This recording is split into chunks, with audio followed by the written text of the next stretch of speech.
Bonjour à tous, que Dieu vous bénisse, vous qui êtes connectés et pour suivre en live ces messages.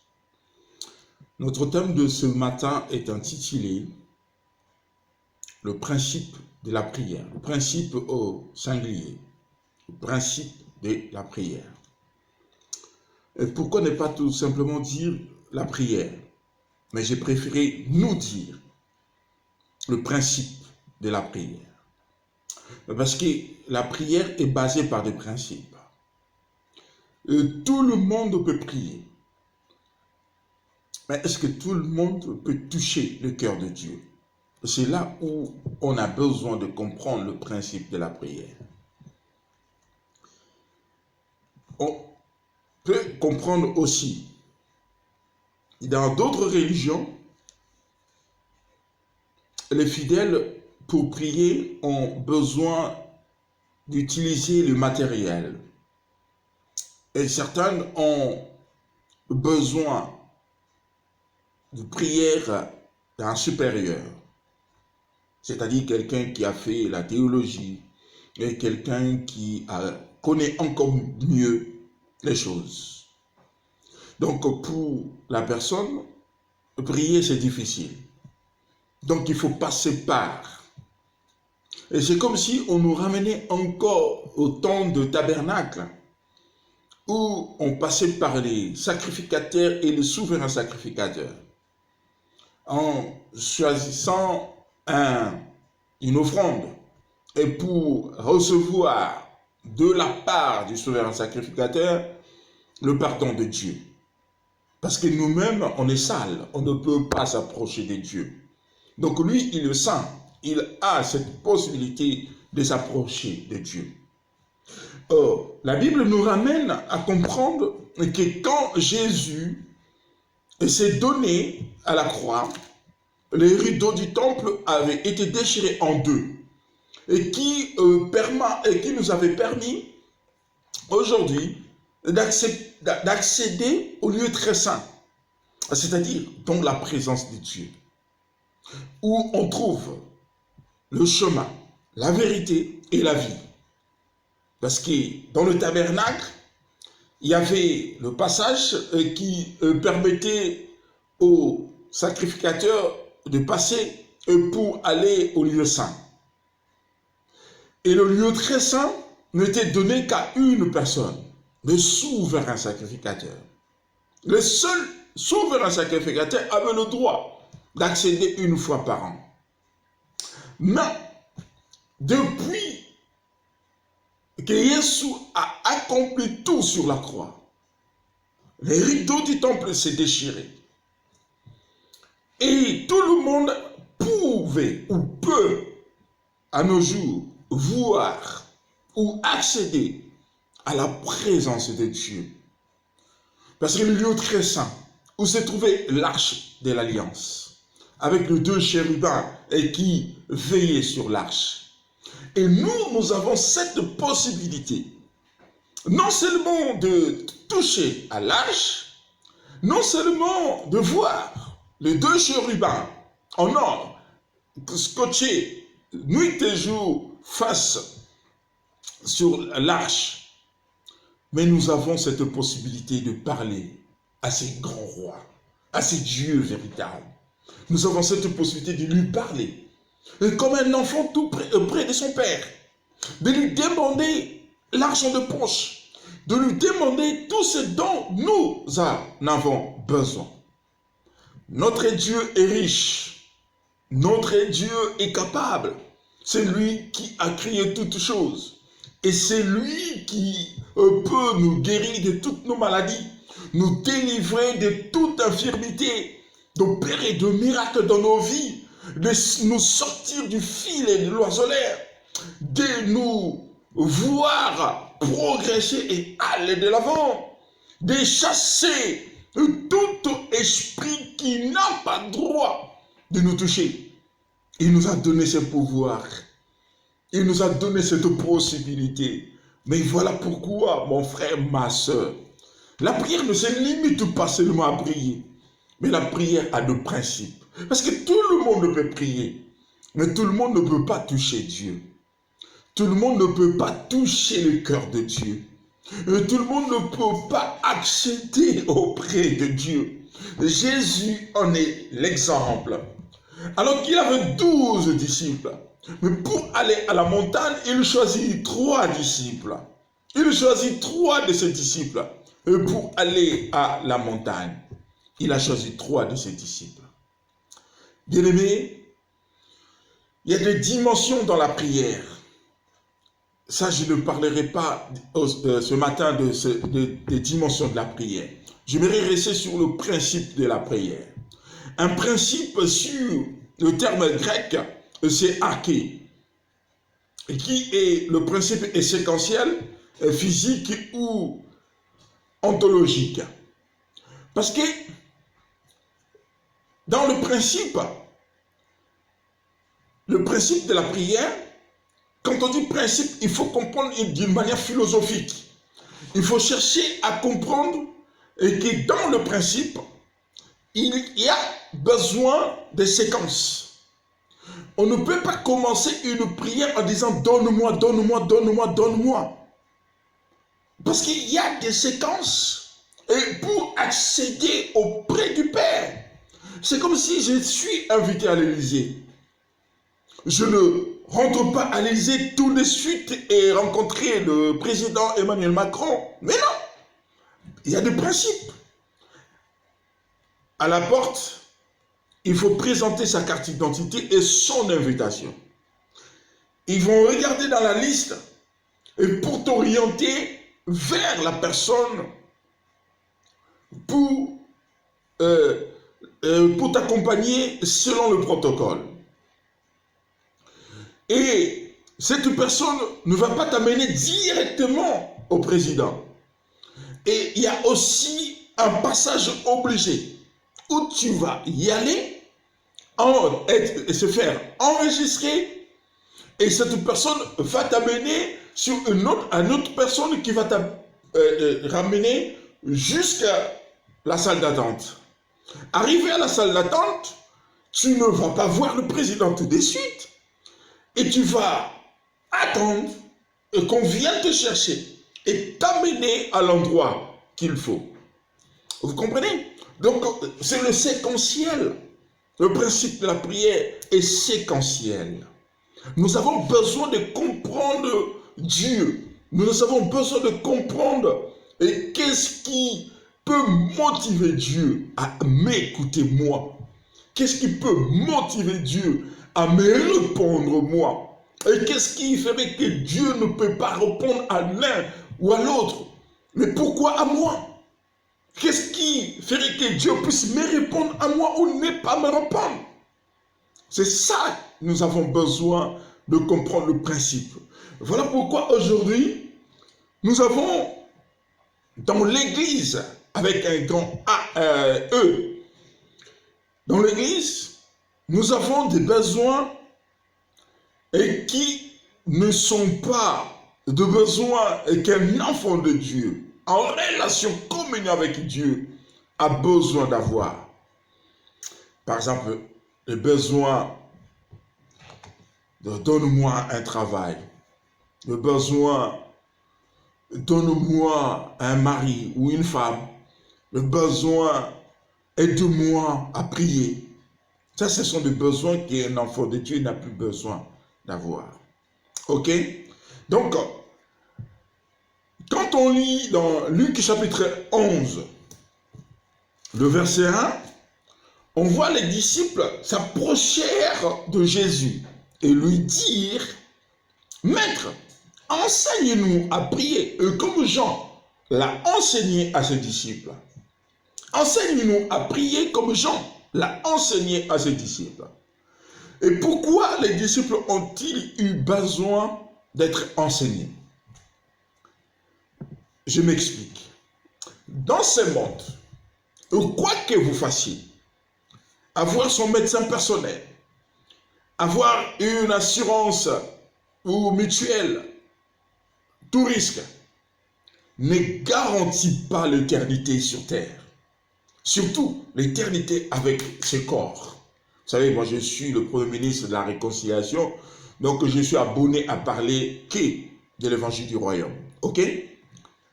Ne garantit pas l'éternité avec ses corps. Tout homme est mortel. Et tout homme est passager sur cette terre. Nous allons y passer. Le fait que nous allons passer doit nous amener à comprendre. Je ne suis pas indispensable dans sa vie, dans cette terre, dans ce monde. Ce n'est pas sans moi que vous ne pouvez rien. Ça n'existe pas. Ce n'est pas en dehors de moi, c'est le chaos. Ça n'existe pas. Ce que toi tu peux faire, Dieu est capable de susciter quelqu'un d'autre de le faire à ta place. Ce que je suis capable de faire, Dieu est capable de susciter quelqu'un d'autre de le faire à ma place. Encore plus mieux que moi. Ok? Donc, ce qui veut dire, le don que Dieu me donne, ce n'est pas pour m'enorgueillir ou m'enrichir, mais c'est pour permettre que des choses que Dieu a soupçonnées dans ce monde ne puissent plus avoir le dessus sur tout celui qui invoque le nom de Jésus. Ok? Comment faire? J'ai trouvé un trésor. Je m'enrichis. Et supposons que le trésor est une rivière de d'huile, disons, une rivière d'huile végétale. Hein? Imaginez, nous sommes dans une crise européenne où on manque de l'huile. Où on manque de l'huile, ok? Où on manque de l'huile. Maintenant, toi, tu connais quelque part une rivière cachée où il y a de l'huile, où en un temps, il y a de l'huile en abondance. Et tu te sers. Toute ta famille se sert. Alors que tes voisins, tes voisines en manquent de l'huile. Et Dieu qui t'a donné cette possibilité d'aller découvrir ce trésor, sachant qu'il te le permet, non seulement pour nourrir ta famille, mais aussi pour permettre à ses enfants, à lui, Dieu, de s'y retrouver. Mais toi, tu t'en es pris pour toi seul. Et tu ne permets pas à d'autres d'avoir le moyen d'aller aussi prendre à leur tour de l'huile quand ils en ont besoin. Mais tu t'en es comparé et tu ne partages pas. Et le Dieu qui t'a permis est capable de montrer aussi à quelqu'un d'autre, plus fort que toi, plus puissant que toi, de prendre le temps ou la rivière en otage et de donner à tout le monde. Et de donner à tout le monde. Est-ce que vous comprenez? Le mécanisme de comment Dieu voit les choses et surtout les êtres humains. Parce qu'il sait que l'homme est égoïste de nature, depuis la chute d'Adam et Ève. L'homme est égoïste de nature. Tout le monde a peur de tout le monde. Tout le monde a peur de partager avec tout le monde, de peur qu'il soit empoisonné.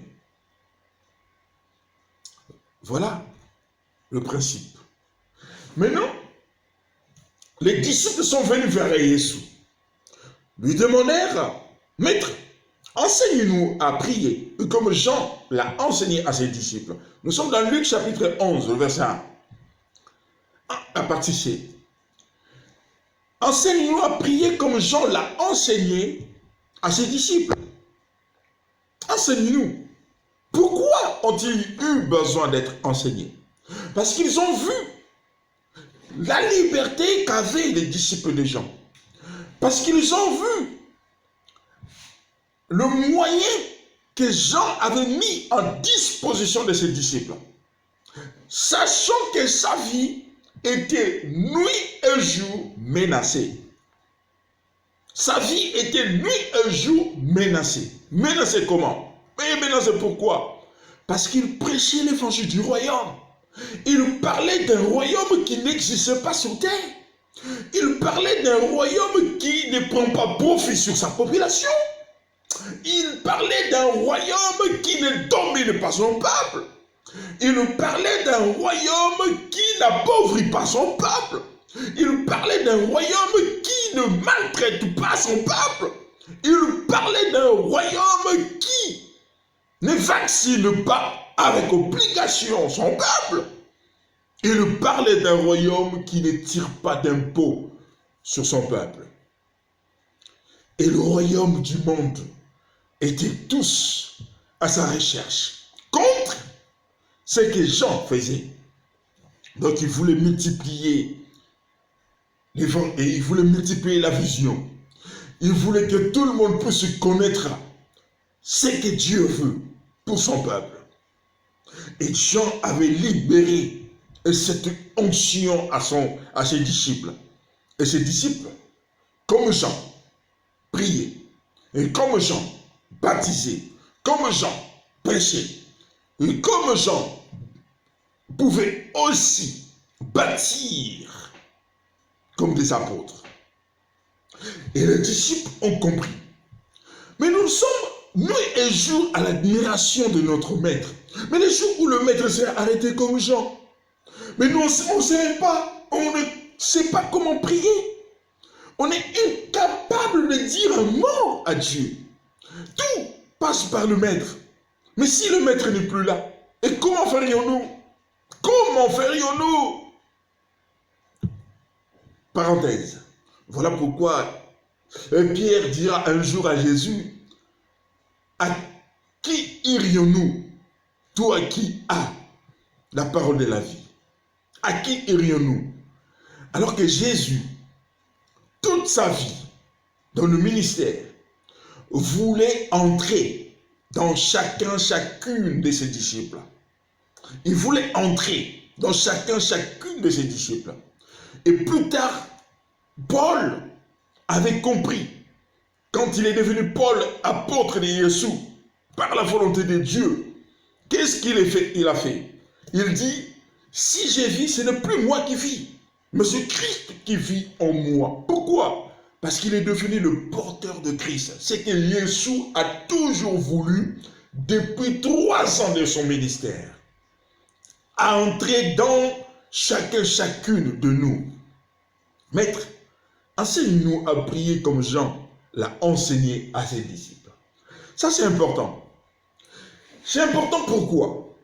Parce que dans le monde des Écritures, il y a tout ce qu'on appelle l'auto-délivrance, l'auto-satisfaction, et tout ce qui concerne l'autonomie est important pour que quelqu'un puisse se sentir bien dans la vie. Pour que quelqu'un puisse se sentir bien dans la vie. L'autonomie. L'autonomie. Oui, c'est important. Donc quand on connaît le principe, on devient autonome dans sa propre vie. Comment devenir autonome dans sa propre vie? Premièrement, avoir la connaissance qu'avec Dieu, il existe des principes. Un principe pour le bonheur, principe pour la bénédiction, un principe pour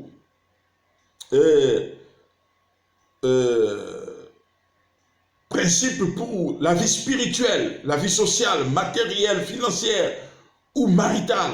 Dans tous les domaines, il y a des principes avec Dieu. Dieu marche avec des principes qui sont toujours au conditionnel. Qui sont toujours au conditionnel. Si tu obéis, si quelqu'un est en Christ, allô? Quelqu'un saisit quelque chose? Bien aimé, à cause de ces manques de principe, beaucoup d'enfants de Dieu. Et quand j'ai parlé un jour que nous ne sommes pas obligés d'aller chercher la délivrance matin, midi et soir,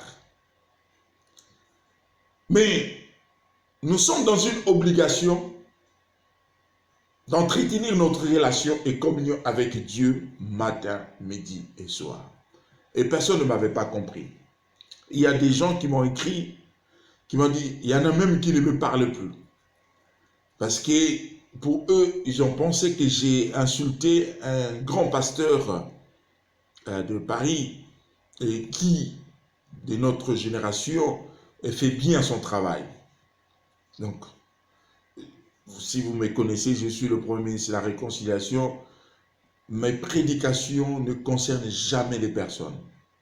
Je ne parle jamais du mal des personnes. Je ne critique personne. Je ne cherche jamais à nuire au ministère de quelqu'un. Je ne souhaite jamais. Moi, mon problème, c'est l'évangile.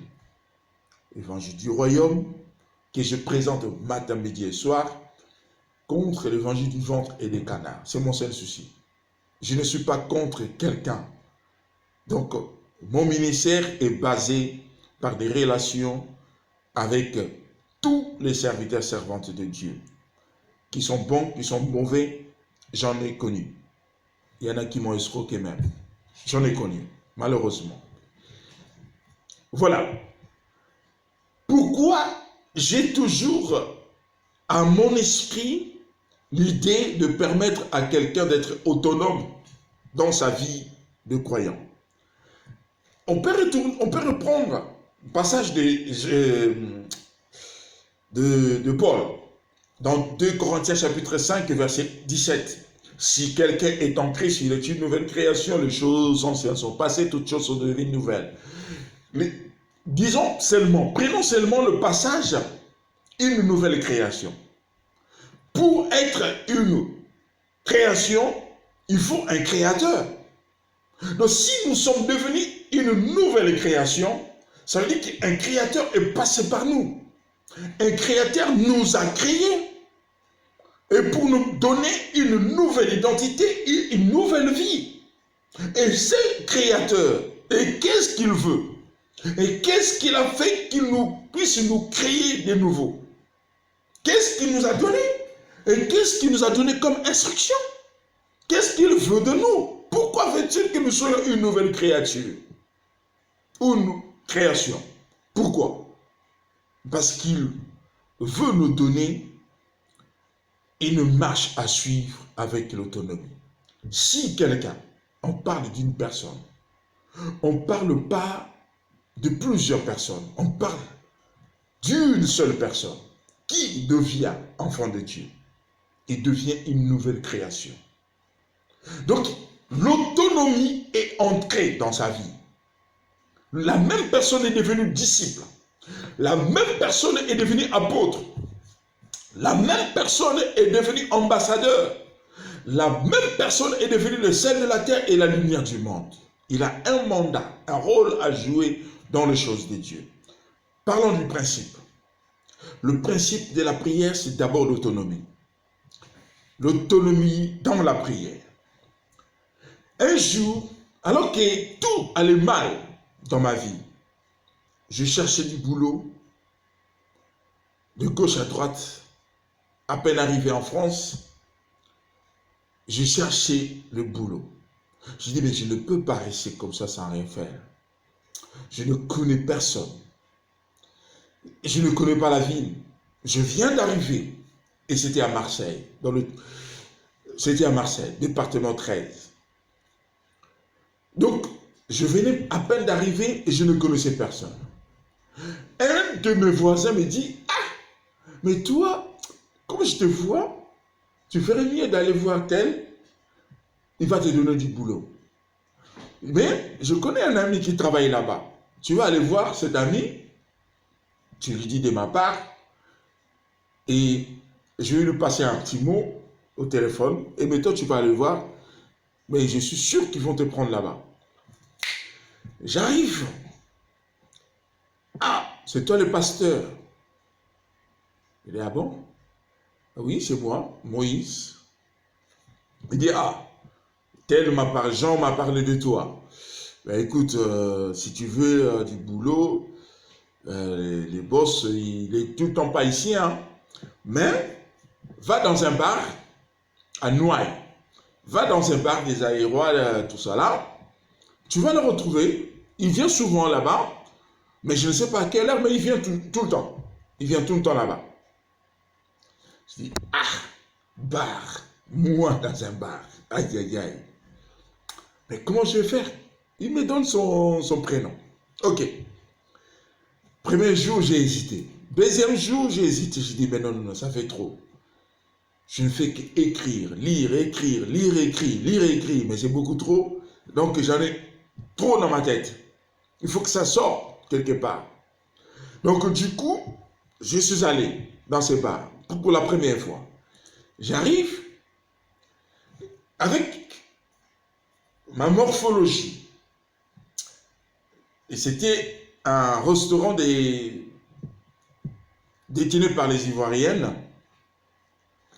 Et par rapport à ma morphologie, j'arrive dans ce bar. Elles ont eu peur de me dire qu'on ne peut pas s'asseoir sans commander quelque chose. Et ils sortent et partaient. Où vous commandez. Elles ont eu peur de me le dire. Et j'étais assis. 15h, 16h, 17h. Et les gens commençaient à venir. Mais les jeunes femmes n'avaient toujours pas la possibilité de venir me dire tu prends des places pour rien et partez. 18h, 19h, toujours rien. Et les gens commençaient à venir. Et ça commençait à être rempli. Je dis, ah non, non, non, là ça commence à boire et à chanter, à faire des bordels. Je m'en vais. Le lendemain, je reviens encore. J'ai fait la même chose. Et du coup, un vieux, un Congolais, et qui était arrivé avec un ami, avec quelqu'un que je connaissais, qui habitait au même immeuble que moi, ils ont compris que les filles parlaient de moi. Et le monsieur me dit, ben, ah, tu attends quelqu'un? Je dis, oui, oui, j'attends quelqu'un. Au lieu de lui dire qui j'attendais, je n'ai rien dit. Il dit, ok. Il demande à ces jeunes femmes de m'apporter à boire. Le gars lui a dit, ah, mais c'est un pasteur. Il vient d'arriver à Marseille. Il lui a demandé de me donner un coca. Donc, ils m'ont donné un coca. J'ai dit merci. Et puis, j'ai continué à attendre. 18h. Le gars n'était toujours pas là. Le lendemain, j'arrive encore. Les filles sont venues me voir. Mais monsieur, vous attendez quelqu'un? Je dis oui, j'attends mes amis là qui étaient là hier. Je dis ok, mais ils n'arrivent pas maintenant, ils arrivent vers 18h. Je dis ok. Je vais les attendre quand même. J'ai attendu et dès qu'ils sont arrivés, il m'a vu, le monsieur me dit mais qu'est-ce que tu attends? Tu attends qui au juste? Je dis mais j'attends monsieur tel, le patron de la boîte tel. Il dit mais il vient jamais ici. Qu'est-ce qui t'a dit ça? J'ai dit, c'est elle qui m'a dit, ah! Et mon voisin là me dira, oh, j'ai oublié qu'il est mauvais, j'ai oublié, oh là là là là là. Ah, c'est moi qui lui ai dit que tu étais pasteur. Ah, il déteste le pasteur. Oh là là là, j'ai oublié. Donc, c'est pour cela qu'il t'a envoyé ici. Mais le gars, il vient jamais ici. Il est tout le temps là-bas dans son boulot. Il est au bureau tout le temps. Je dis, ok. Je retourne. Je dis, mais comment c'est fait que tu m'as envoyé là-bas? Tu savais que le gars, il ne vient pas. Il dit, ah, bah, attends. Ah, il est parti. Il m'a laissé. Je dis, ok, c'est pas grave. Je suis retourné. Je suis resté chez moi. Premier jour, je dis, bon Dieu, je ne sais pas pourquoi je suis à Marseille, mais cette ville ne me plaît pas. Je ne sais pas pourquoi je suis encore ici, mais ça ne m'intéresse pas vraiment de rester ici. Maintenant, tu vas me montrer où est ma ville. Tu vas me montrer ma ville. Ici, je ne vais pas rester ici. Et je me suis couché la nuit. La nuit, on me montrait que j'étais parti voir la personne au boulot et quelqu'un lui a dit qu'on te cherche dehors. Et j'arrive, il me voit, il m'amène dans son bureau, il me donne des vêtements. Et je ne savais pas que c'était des tenues de travail. Il me donne des vêtements. Je dis, ah bon? Mais j'ai pas besoin de ce gars-là. Le matin, très bonne heure, je me lève, je prends ma douche, je descends sur place, j'arrive à l'endroit. Je dis à quelqu'un, je dis, est-ce que je peux voir le chef? Et le gars il me dit, ah, tu cherches du boulot? Je dis, oui, je cherche du boulot. Il me dit, tu es congolais? Je dis, oui, je suis congolais. Non, il me dit, tu es zaïrois? Je dis, non, je ne suis pas zaïrois, je suis congolais. Il dit, ah, tu parles lingala? Je dis, oui. Il dit, oh, il va te prendre. T'inquiète, il va te prendre. Sans faute, il va te prendre. Reste avec moi. Dès qu'il passe, je vais te le présenter. Et c'était le chef d'équipe. Et le gars était ivoirien. Il était ivoirien, très gentil. J'ai oublié même son prénom. Très, très, très gentil. Et le gars, on est resté pendant 5 minutes. Et il y avait un autre Congolais qui passait avec une femme. Il lui dit, regarde, il y a ton compatriote là qui a besoin du boss. Et ils appelaient le boss Pharaon. Et moi, je suis Moïse. Ils appelaient le boss, leur boss Pharaon. Et moi, je suis Moïse. C'est drôle, hein?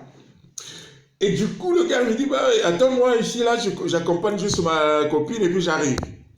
Il accompagne sa copine, après son retour, il vient me voir. Il dit, ah, viens avec moi dans mon travail là-bas, à mon poste, tu viens avec moi. On va dans son poste, 2 minutes plus tard, et voilà le gars, il arrivait. Le gars, il arrivait tranquillement, il me regardait, il regardait celui qui était à mes côtés, et dès qu'il arrive, il nous dit bonjour, et le monsieur qui est avec moi lui dit, voilà le petit jeune, il vient, il cherche du boulot. C'est un compatriote, il cherche du boulot. Il dit, ah bon, ramène-moi tes papiers, on va au bureau, fais des copies, tu viens au bureau, je t'embauche tout de suite. Il dit, ah, je t'embauche tout de suite. Il dit, je dis, mais je suis prêt, on y va.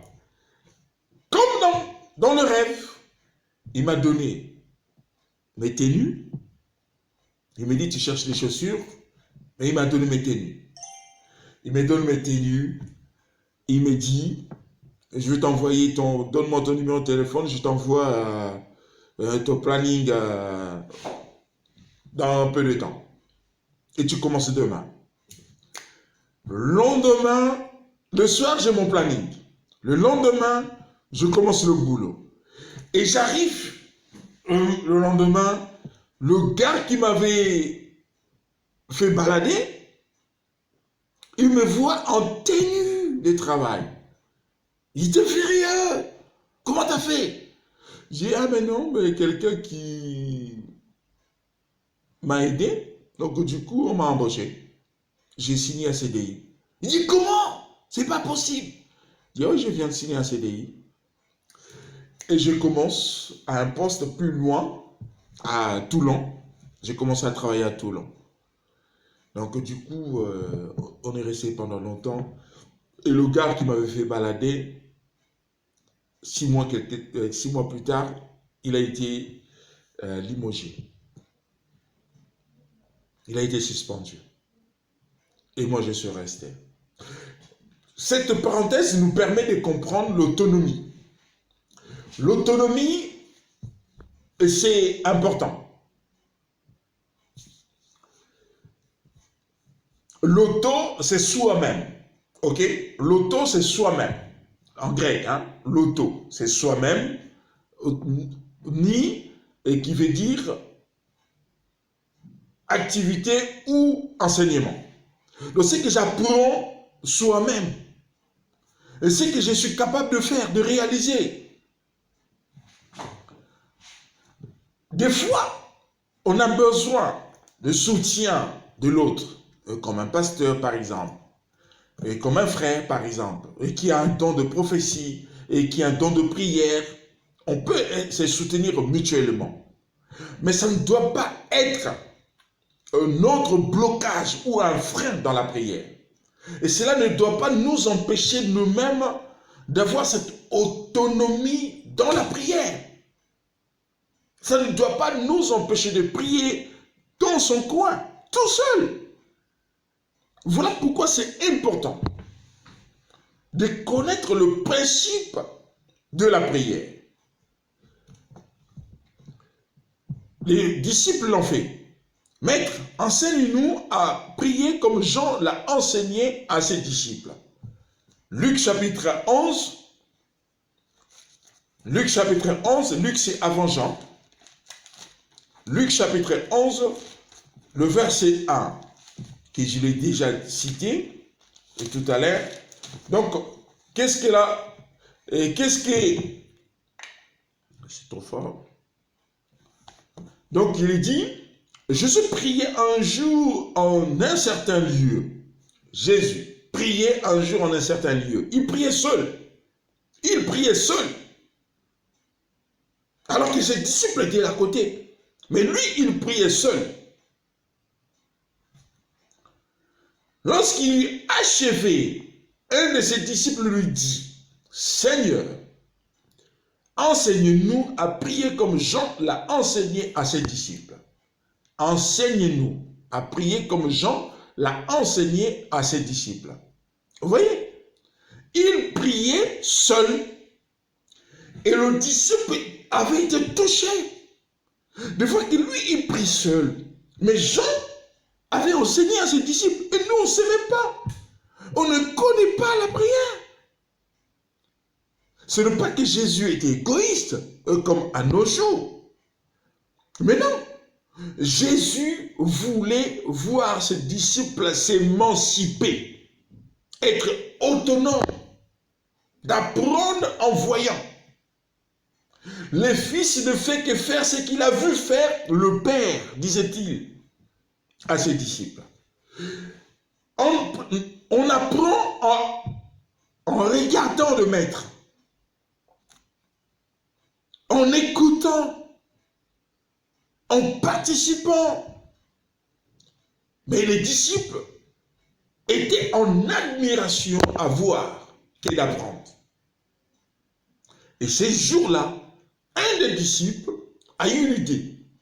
Je ne peux pas continuer à être comme ça. Spectateur. J'ai besoin d'être acteur.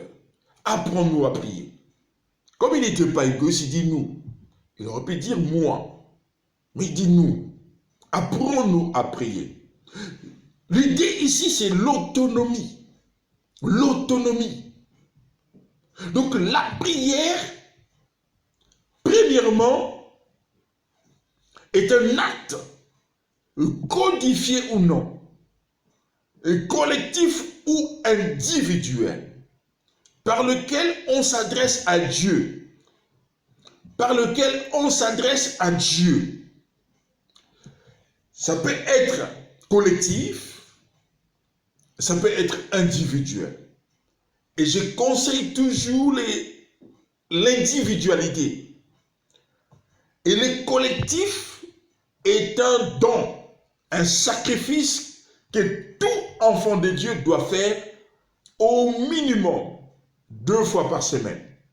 Les collectifs. 2 fois par semaine, au minimum. Maximum 3 fois par semaine.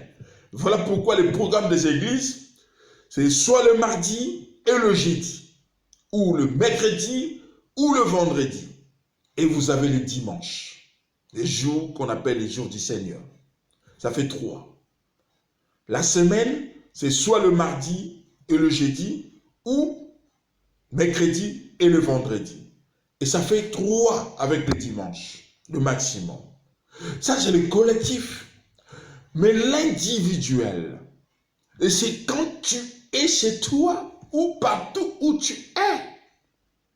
Je vous donnerai mon secret tout à l'heure. Partout où tu es, il y a des principes dans la prière.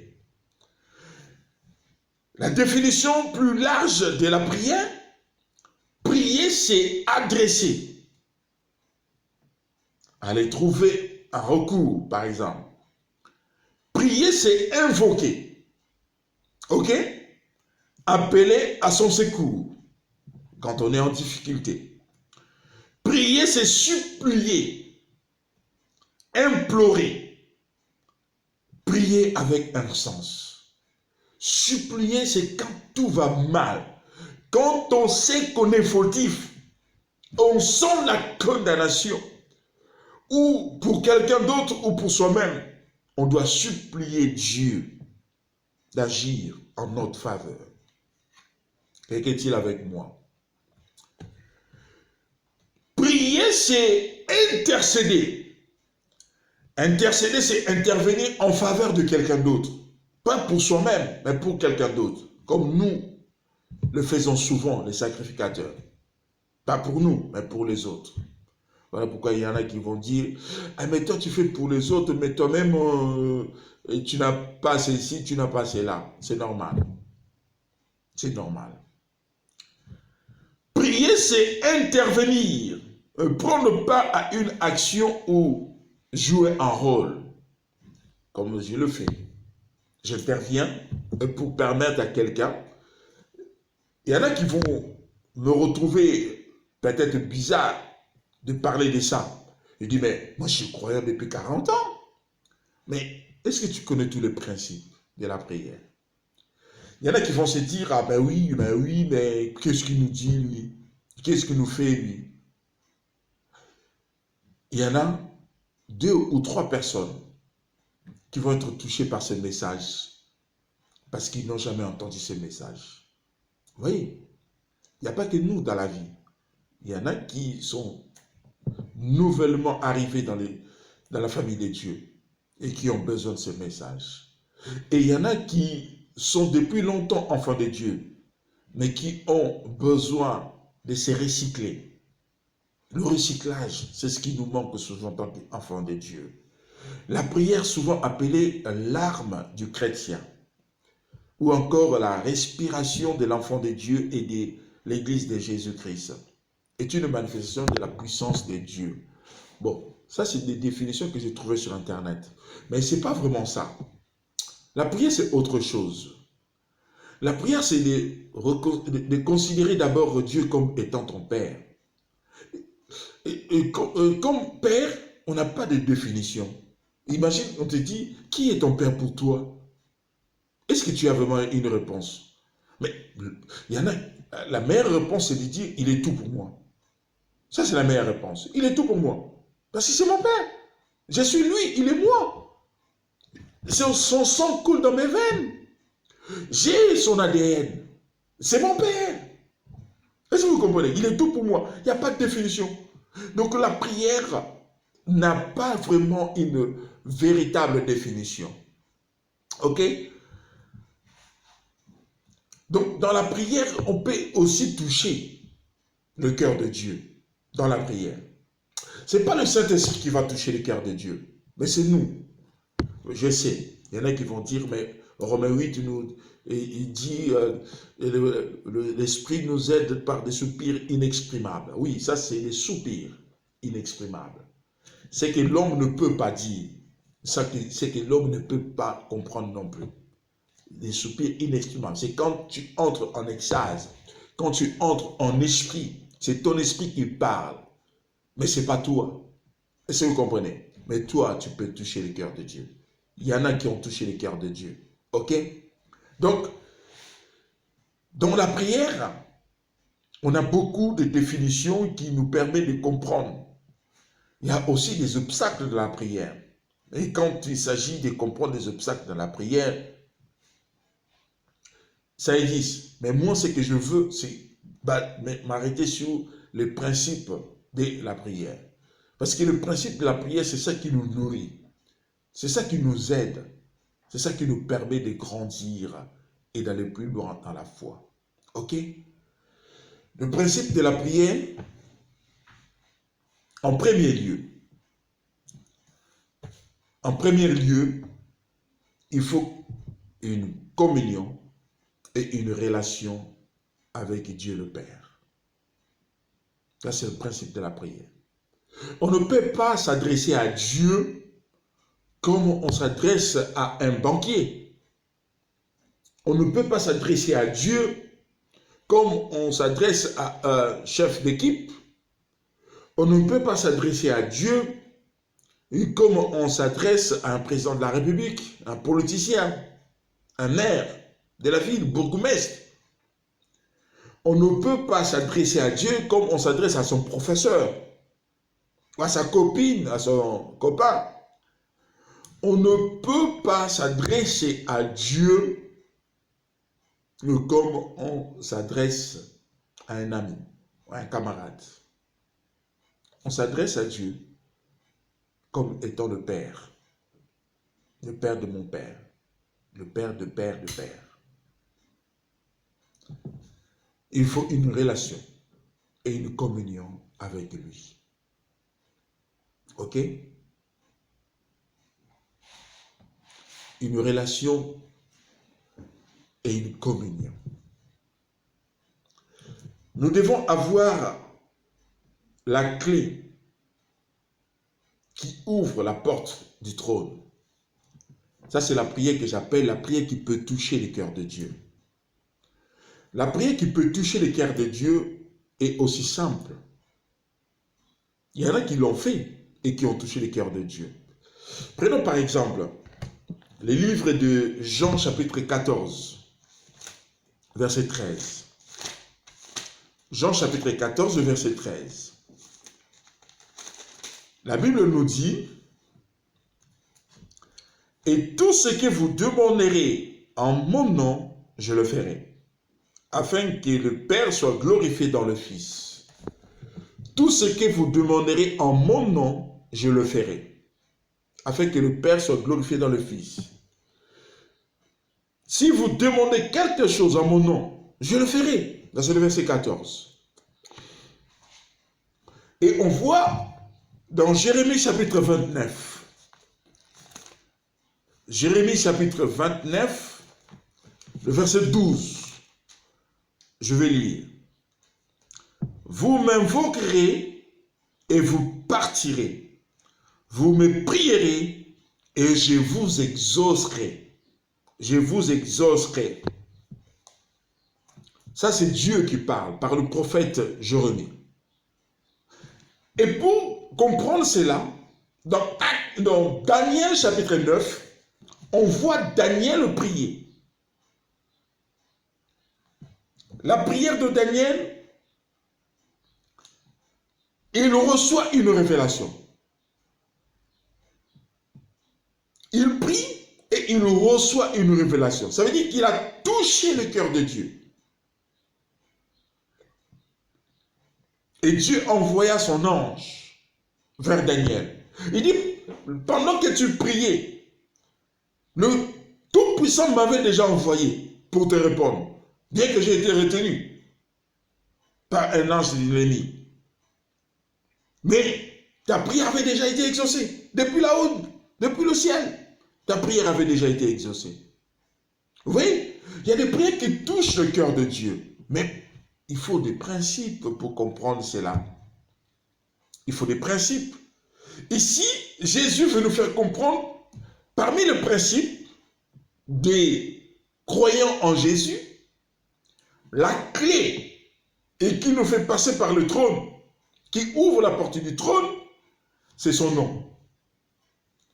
C'est son nom. Ici, Dieu dit, dans Jérémie, Dieu dit, vous m'invoquerez,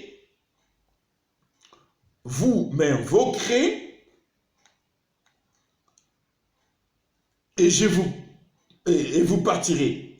Vous me prierez et je vous exaucerai.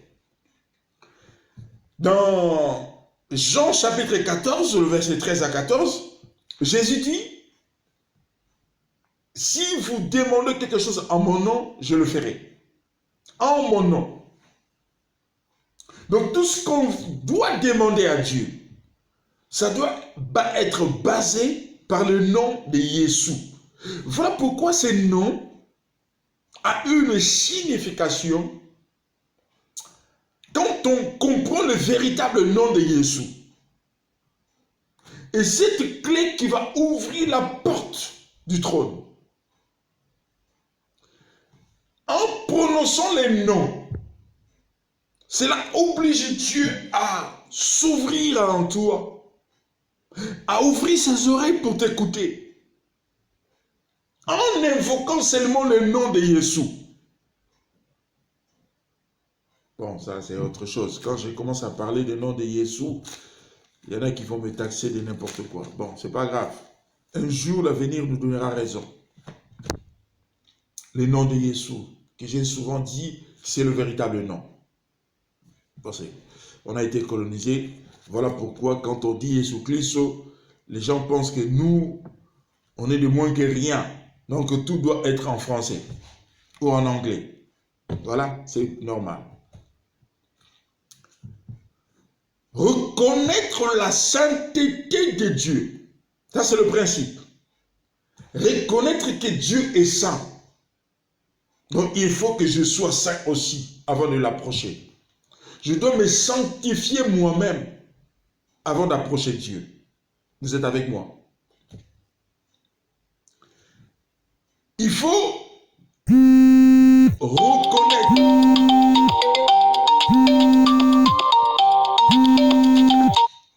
Il faut reconnaître que Dieu a autorité sur tout. Dieu a autorité sur tout.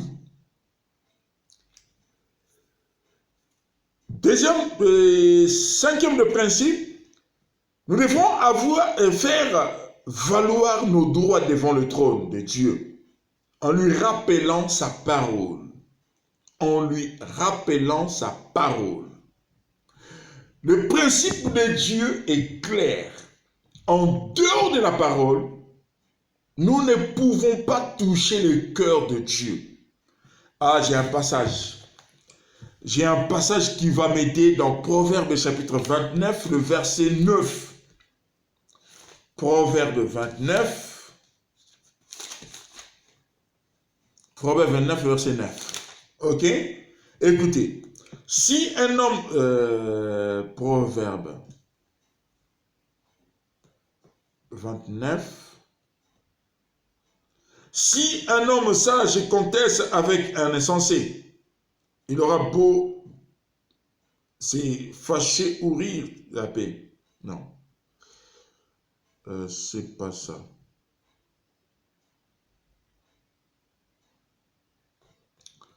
Où est-ce qu'il est? Je sais que c'est dans Proverbe.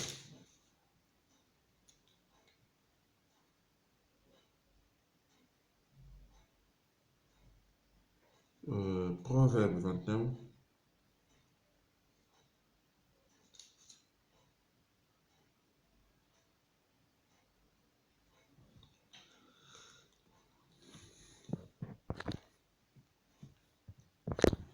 Voilà.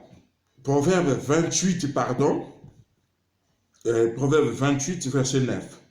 Si quelqu'un détourne son oreille pour ne pas écouter la loi, sa prière même est une abomination.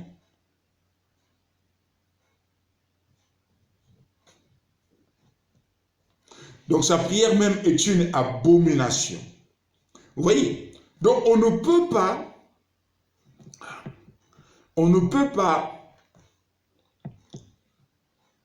prier sans rappeler à Dieu sa propre parole.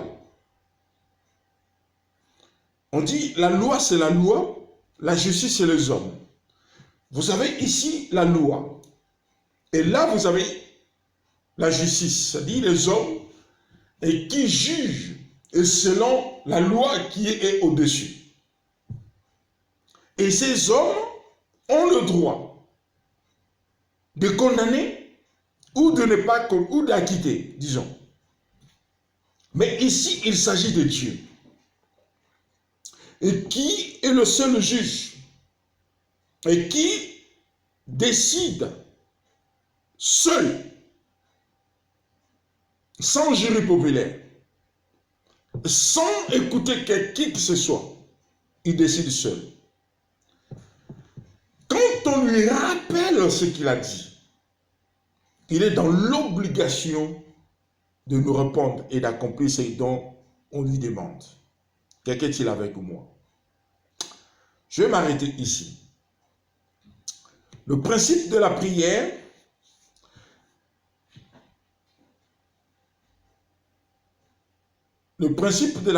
nous aide à comprendre qu'en dehors de Dieu, nous ne pouvons rien accomplir sur cette terre. Prenons Matthieu chapitre 6, verset 9. Matthieu chapitre 6, verset 9. La prière de notre Père, qu'on appelle notre Père. Ok? La Bible nous dit, voici donc comment vous devez prier. Ici, le terme voici donc comment vous devez prier, c'est une présentation d'une grille. Une grille de prière. Ce n'est pas une prière en soi, mais c'est une grille de prière. C'est le principe même de la prière. Comment on doit s'articuler devant les grands rois, devant le Père. Parce qu'on ne peut pas venir à Dieu comme si on allait chez son patron ou chez son banquier. On doit venir à Dieu parce qu'on est son enfant. Voilà le principe que Jésus a décrit dans cette grille de prière. Il dit, voici donc comment vous devez prier. Notre Père qui est aux cieux. Ici, il s'agit d'une relation et communion avec Dieu. Que ton nom soit sanctifié. Ici, il s'agit de la reconnaissance de la sainteté de Dieu. On dit qu'il est saint et pour tout celui qui l'approche doit se sanctifier. Que ton nom et que ton règne vienne. Que ta volonté soit faite sur la terre comme au ciel. Cette volonté accomplie au ciel doit être la même accomplie sur nous ou pour nous qui sommes ses enfants. Le règne de Dieu, on dit que Dieu est au-dessus de tout pouvoir qui peut exister sur terre ou au ciel ou sous la terre, même dans les eaux. Dieu règne et doit régner pour toujours. Donne-nous aujourd'hui notre pain de chaque jour, le pain quotidien. Ici, c'est la dépendance. Il s'agit de la dépendance. Donc, un enfant de Dieu doit rester dépendant de son Dieu. Il doit rester dépendant de son Dieu. Il ne doit pas changer. Il doit rester dépendant de son Dieu.